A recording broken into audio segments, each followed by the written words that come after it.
AP cabinet meeting గురువారం జరిగింది. ఈ మేరకు వివరాలను సమాచార శాఖ మంత్రి పార్థసారథి మీడియాకు వెల్లడించారు. హెల్త్ డిపార్ట్మెంట్ చేసిన ప్రతిపాదనను కేబినెట్ ఆమోదించడం జరిగింది. ఈ ప్రపోజల్స్ ద్వారా రాష్ట్రంలో దాదాపు 5 కోట్ల మందికి పైబడి వైద్య సేవలు అందించబడతాయి. 2 లక్షల నుంచి 2.5 లక్షల నుంచి 25 లక్షల వరకు కూడా విలువైన వైద్య సేవలు అందించబడతాయి. దాంట్లో ఏంటంటే 2.5 lakhs విలువైన వైద్య సేవల్ని ఇన్సూరెన్స్ కంపెనీ అందిస్తుంది.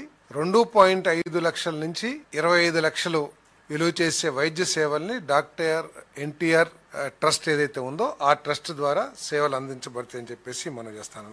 గత ప్రభుత్వంలో ఈ సర్వీసెస్ ఏదైతే ఆరోగ్యశ్రీ అనే పథకం కింద చేసేవాళ్ళో వాళ్ళు కేవలం 4.30 కోట్ల మందికి మాత్రమే ఈ వైద్య సేవల్ని అందించడం జరిగేది. అప్పుడు నాకు తెలిసి సబ్జెక్ట్ టు కరెక్షన్ కేవలం 5 లక్షలు మాత్రమే వైద్య సేవలు విలువైన వైద్య సేవలను అందించేవాళ్ళు అనుకుంటాను. బట్ ఇప్పుడు 25 లక్షల వైద్య సేవలు అందించడం, అది కూడా రాష్ట్రంలో ప్రతి ఒక్కరికి కూడా only EHS employment housing scheme ఎవరైతే పొందుతున్నారో వాళ్ళకి తప్ప మిగతా వాళ్ళందరికీ కూడా రాష్ట్రంలో ప్రజలందరికీ కూడా ఈ వైద్య సేవలు అందించబడితే మనం చేస్తాను.